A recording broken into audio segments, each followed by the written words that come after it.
നമസ്കാരം. Fast cricket വാർത്തയുടെ പുതിയ വീഡിയോയിലേക്ക് എല്ലാവർക്കും സ്വാഗതം. ക്രിക്കറ്റ് ലോകത്തെ ഏറ്റവും പുതിയ വാർത്തകൾ അറിയാൻ ഈ ചാനൽ സബ്സ്ക്രൈബ് ചെയ്യാൻ മറക്കരുത്.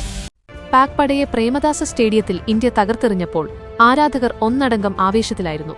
സൂര്യകുമാർ യാദവും സംഘവും 61 റൺസിന്റെ വമ്പൻ വിജയം ആഘോഷിക്കുമ്പോഴും മൈതാനത്ത് നടന്ന ചില അനിഷ്ട സംഭവങ്ങൾ ക്രിക്കറ്റ് ലോകത്തെയാകെ അമ്പരപ്പിച്ചിരിക്കുകയാണ്. വിജയലക്ഷ്യത്തിലേക്ക് ബാറ്റുവീശിയ പാകിസ്ഥാനെ എറിഞ്ഞൊതുക്കിയ ടീം ഇന്ത്യയുടെ ആധികാരിക ജയം. പക്ഷേ മത്സരത്തിനിടയിൽ ഹാർദിക് പാണ്ഡ്യയും കുൽദീപ് യാദവും തമ്മിൽ ഉടലെടുത്ത ആ രൂക്ഷമായ തർക്കം. കൈകൊടുക്കാൻ വന്ന ക്യാപ്റ്റൻ സൂര്യകുമാറിനെ പോലും ഗൗനിക്കാതെ ദേഷ്യത്തോടെ മടങ്ങിയ കുൽദീപ്. യഥാർത്ഥത്തിൽ 18ാം ഓവറിൽ ഗ്രൗണ്ടിൽ സംഭവിച്ചതെന്താണ്? പാകിസ്ഥാന്റെ റൺചേസിൽ ഇന്ത്യയ്ക്കു വേണ്ടി 18ാം ഓവർ ബൌൾ ചെയ്യാനെത്തിയത് ഹാർദിക് പാണ്ഡ്യയായിരുന്നു. 17 ഓവറുകൾ കഴിഞ്ഞപ്പോൾ പാക് ടീം 9 വിക്കറ്റിന് 110 റൺസെന്ന നിലയിലായിരുന്നു. 14 ബോളിൽ 16 റൺസുമായി ഷഹീൻ അഫ്രീഡിയും 2 ബോളിൽ റണ്ണൊന്നുമില്ലാതെ ഉസ്മാൻ താരീഖുമായിരുന്നു ക്രീസിൽ. ഷഹീനായിരുന്നു ഈ ഓവറിൽ സ്ട്രൈക്ക് നേരിട്ടത്. ഒരു വൈഡുമായാണ് ഹാർദിക് തുടങ്ങിയത്. തൊട്ടടുത്ത ബോളിൽ ഷഹീൻ നൽകിയ ഒരു ക്യാച്ച് അവസരം വിക്കറ്റിന് പിന്നിൽ ഇഷാൻ കിഷൻ താഴെയിട്ടു. പുൾഷോട്ടിന് ശ്രമിക്കവെയാണ് ബാറ്റിൽ ബോൾ എഡ്ജായത്. അടുത്തത് ഒരു ഷോർട്ട് ബോളായിരുന്നു ഹാർദിക് പരീക്ഷിച്ചത്. മുന്നോട്ട് വന്ന ഷഹീൻ ഒരു പുൾ ഷോട്ടാണ് കളിച്ചത്.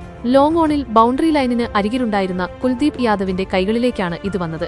പക്ഷേ അദ്ദേഹത്തിന് ഇത് ശരിക്കും കൈകളിൽ ഒതുക്കാനായില്ല. കൈക്കുള്ളിൽ നിന്നും തെറിച്ചുപോയ ബോൾ ബൗണ്ടറി ലൈനിന് പുറത്തേക്ക് തെറിച്ചതോടെ സിക്സാവുകയും ചെയ്തു. 2 ക്യാച്ചുകൾ ഇഷാനും കുൽദീപും പാഴാക്കിയത് ഹാർദിക്കിനെ ശരിക്കും ക്ഷുഭിതനാക്കി. രണ്ടുപേരെയും നോക്കി ദേഷ്യത്തോടെ അദ്ദേഹം എന്തോ പറയുകയും ചെയ്തു. തുടർന്നുള്ള 2 ബോളിലും റണ്ണില്ല.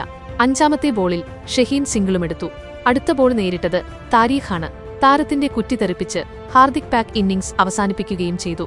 പക്ഷേ ഇഷാന്റെയും കുൽദീപിന്റെയും ക്യാച്ച് പിഴവുകളിൽ ഹാർദിക് അപ്പോഴും അതൃപ്തനായിരുന്നു. ജയത്തിനു പിന്നാലെ കൈകൊടുക്കവേ കുൽദീപിനെ നോക്കി അദ്ദേഹം വീണ്ടും എന്തൊക്കെയോ പറഞ്ഞുകൊണ്ടിരുന്നു. ഹാർദിക്കിന്റെ പെരുമാറ്റത്തിൽ കുൽദീപും വളരെ അസ്വസ്ഥനും ക്ഷുഭിതനുമായാണ് കാണപ്പെട്ടത്. ഗ്രൗണ്ട് വിടും മുമ്പ് ഇന്ത്യൻ താരങ്ങൾ പരസ്പരം കൈകൊടുത്ത് അഭിനന്ദിക്കവെയും കുൽദീപ് പിണക്കത്തിലായിരുന്നു. ക്യാപ്റ്റൻ സൂര്യകുമാർ യാദവ് കൈകൊടുത്തപ്പോൾ ദേഷ്യത്തോടെ കൈനൽകിയ ശേഷം മുഖത്തേക്ക് പോലും നോക്കാതെ പോവുകയായിരുന്നു. കുൽദീപിന്റെ ഈ പെരുമാറ്റം കണ്ട് അമ്പരന്ന് സൂര്യ തിരിഞ്ഞു നോക്കുകയും ചെയ്യുന്നുണ്ടായിരുന്നു. വിജയത്തിന്റെ ആവേശത്തിനിടയിലും ഇന്ത്യൻ ഡ്രസ്സിംഗ് റൂമിലെ ഈ അസ്വാരസ്യങ്ങൾ ആരാധകരെ ആശങ്കയിലാക്കുന്നുണ്ട്. ഹാർദിക്കിന്റെ പെരുമാറ്റമാണോ അതോ കുൽദീപിന്റെ പ്രതികരണമാണോ തെറ്റ് എന്ന കാര്യത്തിൽ സോഷ്യൽ മീഡിയയിൽ വലിയ തർക്കമാണ് നടക്കുന്നത്. എന്തായാലും വരാനിരിക്കുന്ന നിർണായക മത്സരങ്ങൾക്ക് മുമ്പ് ടീമിനുള്ളിലെ ഈ പ്രശ്നങ്ങൾ പരിഹരിക്കപ്പെടുമെന്ന് നമുക്ക് പ്രത്യാശിക്കാം. ഈ സംഭവത്തിൽ നിങ്ങളുടെ അഭിപ്രായം എന്താണ്? ഹാർദിക് പാണ്ഡ്യയുടെ ദേഷ്യം ന്യായമാണോ? നിങ്ങളുടെ അഭിപ്രായങ്ങൾ താഴെ കമന്റ് ചെയ്യുക. ക്രിക്കറ്റ് ലോകത്തെ കൂടുതൽ വാർത്തകൾക്കായി ഈ ചാനൽ സബ്സ്ക്രൈബ് ചെയ്യൂ.